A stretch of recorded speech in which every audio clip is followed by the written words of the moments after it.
오늘 말씀은 교회 안에 있는 봉사자들이 주의 일을 할 때 어떤 마음을 가져야 하는지를 살펴보도록 하겠습니다. 오늘 말씀은 사도 바울이 디모데에게 보낸 편지입니다. 그 편지 내용 속에서 봉사자의 마음을 다 같이 한번 찾아보도록 하겠습니다. 첫 번째 12절 말씀입니다. 나를 능하게 하신 그리스도 예수 우리 주께 내가 감사함은 나를 충성되이 여겨 내게 직분을 맡기심이니 라고 바울은 말을 하고 있습니다. 직분을 맡은 것에 대해서 사도 바울은 감사하고 있다고 말씀하고 있습니다. 왜 사도 바울이 감사를 하냐면 예수님께 긍휼을 입었기 때문입니다. 긍휼을 입었던 그 구절이 13절에서 기록되고 있습니다.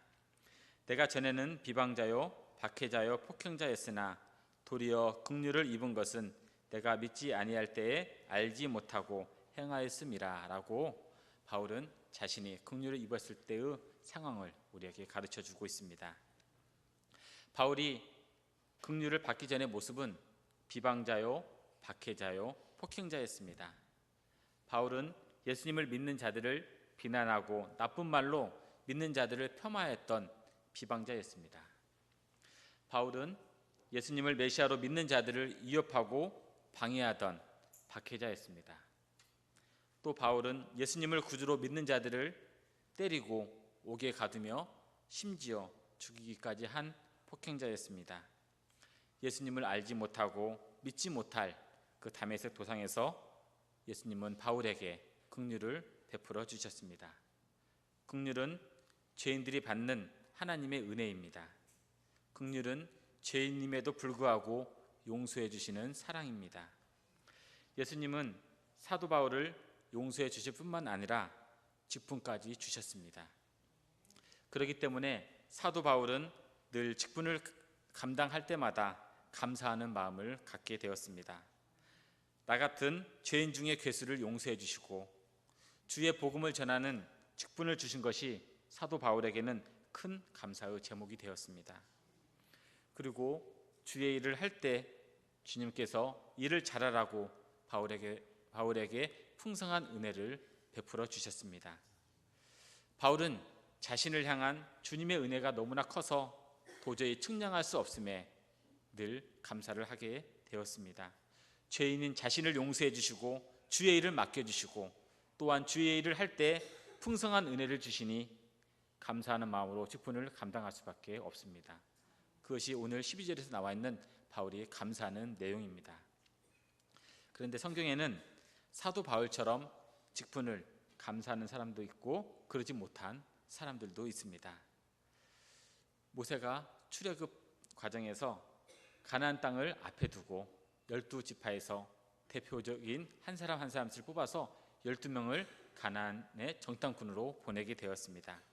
그들은 40일 동안 하나님께서 약속하신 가나안 땅을 탐지하고 40일 지난 후에 12명이 모세와 이스라엘 백성들 앞에 서서 가나안 땅에 대한 정탐을 보고하게 되었습니다. 10명의 정탐꾼은 가나안 땅을 보고 와서 많은 불평을 쏟아 넣었습니다. 스스로 우리가 보기에도 메뚜기 같다고 불평을 쏟아 부었습니다. 이런 소리를 듣고 있던 함께 갔던 여호수아와 갈렙은 불평 대신 하나님의 약속을 믿고 이스라엘 백성들을 설득하게 되었습니다.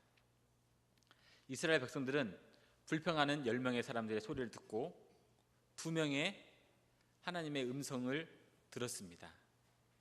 과연 이스라엘 백성들이 누구를 선택하고 누구의 말을 들었습니까? 이스라엘 백성들은 불평하는 10명의 이야기를 듣고 소란을 피우게 되었습니다. 이처럼 불평은 사람의 눈을 어둡게 하여 함께 있는 사람들까지 불평의 늪에 빠지게 만드는 것입니다. 불평은 전염성이 강해서 한 번 빠지면 헤어나기가 정말로 어렵습니다. 이런 10명의 정탐꾼의 불평이 끝난 것이 아닙니다.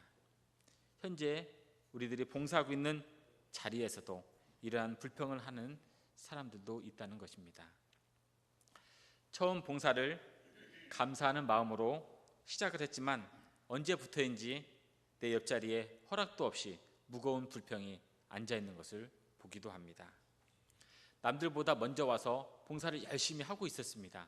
그런데 나중에 늦게 온 사람이 같이 합류를 합니다. 다른 사람들이 와서 같이 이런 전체를 보고 칭찬을 하는 것을 보면서 기분이 썩 좋지가 않습니다. 나는 더 많은 시간을 봉사하고 옆 사람은 10분밖에 안 했는데 똑같이 칭찬을 받아야 되니 기분이 썩 좋지 않습니다.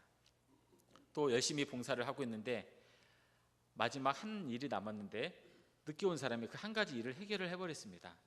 그랬더니 주위에 있는 사람들이 열심히 일한 나는 잊어버리고 그 늦게 온 한 사람에게만 많은 칭찬을 쏟아붓게 됩니다. 그런 얘기를 들을 때 정말로 마음이 불편할 수밖에 없습니다. 우리가 많은 시간을 들여서 봉사를 열심히 했는데 며칠이 지나도 알아주는 사람도 없습니다. 심지어 우리가 열심히 봉사한 것에 대해서 사람들이 불만을 쏟아낼 때 우리 자신들은 불쾌감이 들기도 합니다. 봉사한 것을 사람들이 당연히 여기며 대우할 때도 불평한 마음이 올라오기도 합니다. 봉사하는 성도들끼리 서로 험담과 불평과 불만이 있으면 우리가 그들이 청소한 그 자리는 깨끗해질지는 몰라도 봉사자의 마음은 불편하게 바뀔 수밖에 없습니다. 또 불평이 가득 차면 이번에는 주님을 향해서도 불평하는 마음을 갖게 됩니다. 예수님은 나에게 왜 이런 직분을 주셔서 힘들게 하실까 하고 불만을 늘어놓게 됩니다. 우리가 불평을 하면 할수록 마음이 무뎌져서 감사를 잃어버리게 됩니다. 예수님은 우리가 불평을 하라고 직분을 주신 것이 아닙니다. 감사하는 마음을 통해서 하나님의 은혜와 사랑이 넘치는 풍성함을 받기 위해서 우리에게 봉사의 직분을 주셨습니다. 지금 여러분은 어떠한 마음을 갖고 계십니까? 아직도 불평의 그늘에서 춥고 외롭게 지내고 계십니까? 그러면 그 불평을 버리고 예수님께 감사하는 마음을 가지십시오. 감사에는 우리를 구원해 주시기 위해 십자가에 달리신 예수님을 향한 고백의 마음이 들어있습니다. 감사에는 예수님의 심장소리가 들리는 생명의 풍성한 마음이 가득 차고 넘치고 있습니다. 감사에는 남을 회복시켜주고 세워주는 아름다운 마음이 있습니다. 봉사는 예수님을 향한 감사의 마음의 뿌리입니다. 예수님께서 주신 봉사의 직분을 감사의 마음으로 받아 실천하여서 예수님께서 원하시는 그런 봉사자가 되시기를 바랍니다. 두 번째는 16절 말씀을 같이 보도록 하겠습니다.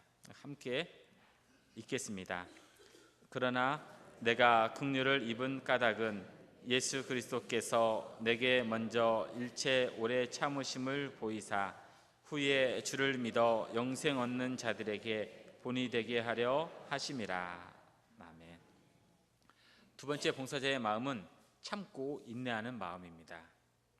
사도 바울은 자신을 구원해 주신 예수 그리스도를 바라보았습니다. 예수님은 고통을 참으시고 온전히 십자가를 담당하셨습니다. 사도 바울이 주님을 생각하니 자신도 주의 일을 하면서 참아야겠다는 다짐을 하게 되었습니다. 인내해야겠다는 결단을 하게 되었습니다. 바울이 직분을 감당하면서 힘들고 어려운 길을 걸었다는 것을 우리들은 잘 알고 있습니다. 때로는 강의 위험도 있었습니다. 강도의 위험도 있었습니다. 동족의 위험이 그들의 사도 바울의 앞길을 가로막았습니다. 거짓 형제의 모함과 굶주림과 추운 날씨 때문에 힘들어 길을 헤맬 때도 있었습니다. 바울은 이런 힘든 여정 속에서 인내하며 참으며 고난을 감수하였습니다. 바울은 또 복음을 전한다는 이유로 매를 맞고 모함을 받아서 옥에 갇히는 고난도 받게 되었습니다. 바울은 이런 고난 가운데서도 오래 참았습니다. 사도 바울은 참는 것이 주님의 뜻이라고 생각을 하였습니다.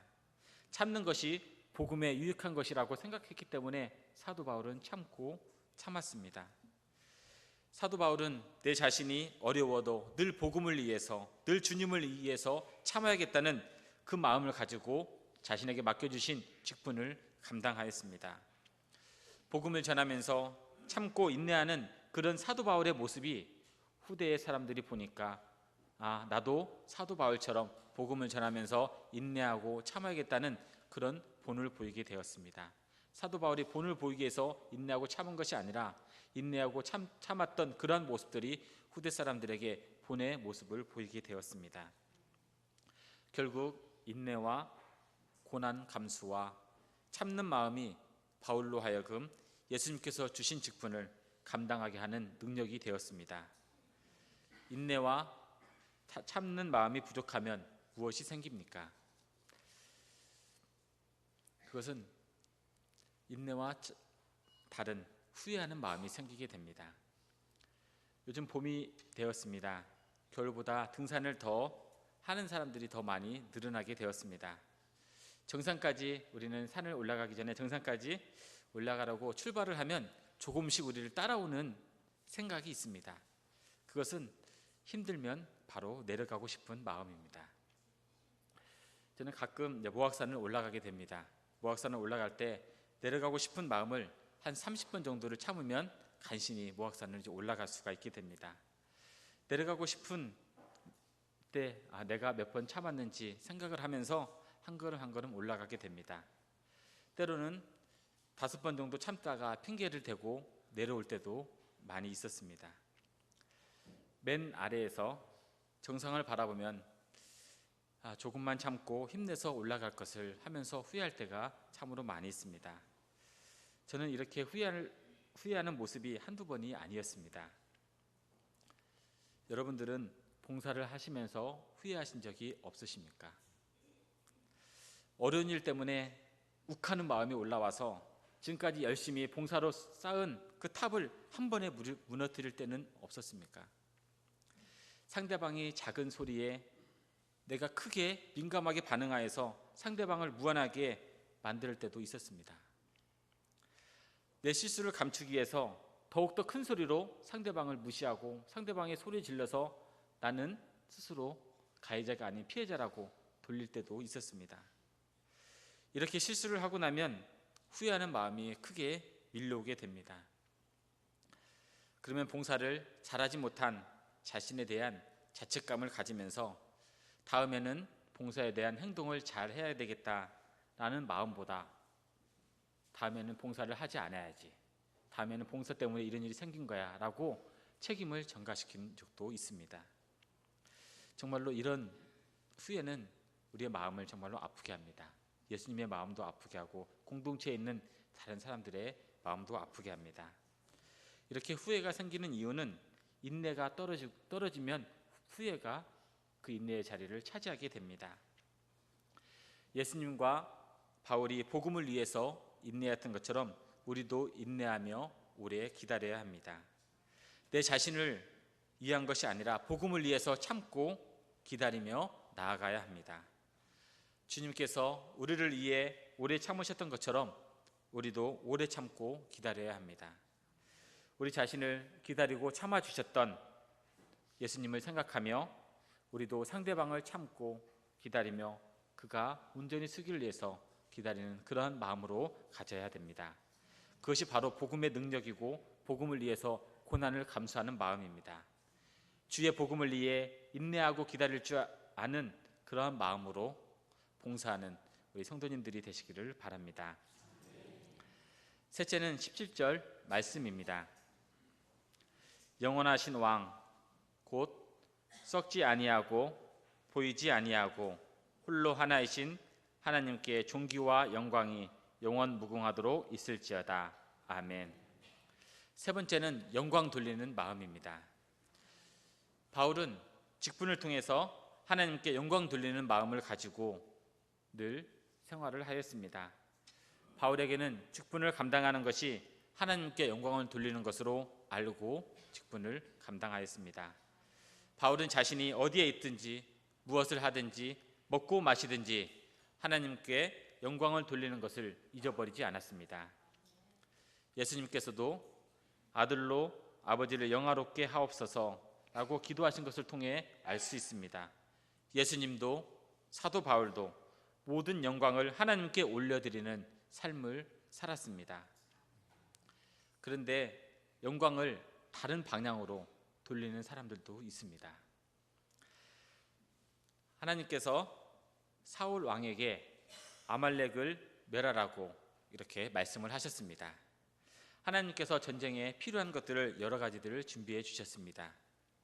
사울이 아말렉과의 전쟁에서 승리한 후에 그는 그 승리를 기념하기 위해서 자신의 기념비를 세웠습니다. 사울 왕이 자기 기념비를 세웠다는 것은 자신을 드러내고 내세우려고 하는 행동입니다. 사울 왕은 아말렉과의 전쟁에서 승리한 것을 자기 자신의 능력으로 돌리게 되었습니다. 사울 왕은 자신을 축복해 주신 하나님과 또 함께 전쟁에서 수고하고 희생했던 많은 사람들을 기억하지 못했습니다. 사울 왕은 오직 자기 자신 생각밖에는 없었습니다.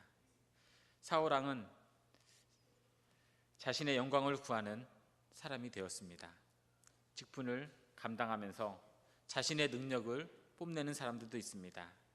다른 사람들에게 없는 은사를 내세우면서 자신의 행동을 높이 드러내려고 하는 모습을 가진 사람들도 있습니다. 교회에서 봉사를 하면서도 자신이 모든 것을 이렇게 잘했다고 스스로 자랑하는 사람들도 있습니다. 자신이 아니면 이런 일은 누가 할 수도 없다, 이런 일은 나밖에 없다고 스스로 자신의 교만을 내세우는 사람들도 있습니다. 자신의 이름과 자신의 능력이 최고라고 말하는 사람들도 있습니다.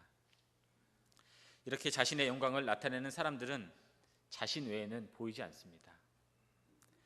하나님께서 직분을 주셔서 현재 내가 이 일을 감당하고 있는데 나중에는 직분을 주신 그 하나님조차 보이지 아니하는 그러한 모습으로 봉사를 하고 직분을 감당하고 있는 모습을 보면 참으로 마음이 안타깝습니다. 내가 능력이 많아서 봉사를 한다고 착각하지 마십시오. 하나님께서 허락해 주시지 않으면 그 어느 누구도 하나님의 일에 동참할 수 없습니다. 자기의 영광을 구하는 사람은 하나님 나라의 한 모퉁이를 책임질 수도 없습니다. 은혜를 베풀어 주신 하나님께 감사를 돌리지 않고 자신에게 돌린다는 것은 참으로 마음이 아프고 불편한 상황입니다. 자기 자신을 버려야 하나님의 영광을 드러낼 수가 있습니다. 우리가 잘 아는 것 중에 놀이기구 중에 시소가 있습니다. 한쪽이 내려가면 한쪽이 올라가는 그런 시소입니다. 우리 자신이 우리 자신의 영광을 높이 드러내면 하나님의 영광은 땅으로 내려갈 수밖에 없습니다. 그러나 우리가 우리 자신의 영광을 버리고 우리 자신이 낮아지면 하나님의 영광은 올라갈 수밖에 없습니다. 하나님의 영광을 높여 올려드리는데 집중하시기 바랍니다. 어떠한 경우에도 하나님께 눈을 떼서는 안 됩니다. 하나님께 눈을 떼서는 하나님께 영광을 구할 수 없기 때문에, 돌릴 수 없기 때문에 우리의 시선은 오직 하나님께 고정을 해야 됩니다. 그래야 하나님께 영광을 올려드릴 수가 있습니다. 그리고 하나님의 영광을 위해서 한 걸음 물러나지 마십시오. 하나님의 영광을 위해서 한 걸음 더 나아가서 직분을 감당하며 헌신하십시오. 그러면 하나님께 영광을 더 올려드릴 수가 있습니다. 사랑하는 성도 여러분, 오늘 우리는 봉사단 주간 예배로 지금 드리고 있습니다. 우리 교회는 매주 식당 봉사 또는 토요 청소 봉사, 주차 봉사, 차량 봉사, 밑반찬 봉사, 방송실, 도서관 봉사하신 분들이 많이 계십니다. 제가 말한 것보다 더 많은 장소에서 노력과 땀을 흘리는 분들도 계십니다. 교회에 오면 우리는 여러 장소에서 성도님들을 만납니다. 또는 새신자분들도 만납니다. 또 교학교 아이들도 만나서 서로의 안부를 묻고 인사를 나누게 됩니다. 그런데 여러 곳에서 좋은 대접을 받았습니다. 좋은 봉사의 섬김을 받았습니다. 그런데 한 곳에서 불편한 대접을 받았다고 생각을 한번 해보십시오. 나중에 예배를 다 마치고 집에 돌아갔습니다.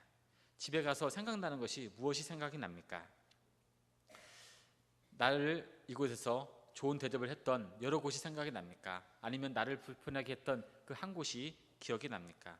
일반적으로 나의 마음을 상하게 했던, 나를 불편하게 했던 그 한 곳이 나의 머릿속에 기억이 남습니다. 그러면 전체적으로 봉사는 마이너스라고 생각을 하게 됩니다. 봉사는 마치 이어달리기와 하는 것처럼 서로 연결이 되어 있습니다. 한 사람이 최선을 다해서 봉사를 하는 것은 자신에게 주어진 바톤을 가지고 옆 사람에게 달려가서 바톤을 전해주는 것처럼 같은 모양입니다. 그래서 봉사는 서로 다른 모양을 가지고 있지만 하나로 연결된 몸과 같습니다. 봉사를 하는 한 곳이 힘들면 전체가 힘들게 보입니다. 봉사를 하는 곳이 한 곳이 즐거우면 온 몸이 즐겁고 행복합니다. 그러므로 봉사는 입으로 하는 것보다 몸으로 표현하는 것이 잘 어울리는 신앙의 모습입니다. 예수님은 우리 한 사람 한 사람들을 막대기 같은 우리들을 불러주셔서 봉사의 직분을 주셨습니다. 이제는 막대기에서 벚꽃처럼 환하게 피는 우리를 나무로 만들어 주셨습니다. 예수님께서 우리에게 주신 직분이기에 우리는 감사한 마음으로 봉사를 할 수가 있습니다. 어려움과 인내를 감수하며 하나님께 영광 돌리는 마음을 가지고 나아갈 수 있습니다. 이러한 감사하는 마음과 인내하는 마음과 하나님께 영광을 돌리는 마음을 가지고 나아간다면 우리 동행교회는 생명력이 넘치는 아름다운 공동체로 변화될 수가 있습니다. 그날을 소망하며 기다리십시오. 그날을 소망하며 바라보며 한 마음으로 봉사의 마음을 소유하시는 우리 동행교회 성도님들이 되시기를 예수님의 이름으로 소망합니다. 아멘. 다 같이 기도하도록 하겠습니다.